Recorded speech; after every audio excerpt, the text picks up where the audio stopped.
அனைவருக்கும் வணக்கம். இங்க ஒரு குட்டி செடி பார்த்துட்டு இருக்கோம் இல்லைங்களா? இது என்ன செடி அப்படின்னு உங்களுக்கு கெஸ் பண்ண முடியுதா?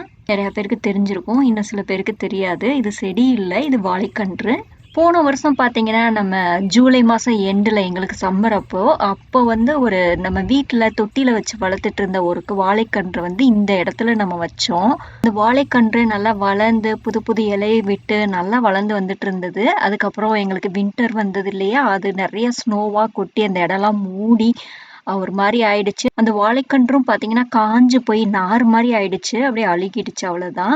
ஆனா, நான் அதுக்கு மேல வந்து நெறைய மல்ச் போட்டு நல்லா மூடி வச்சிருந்தேன்.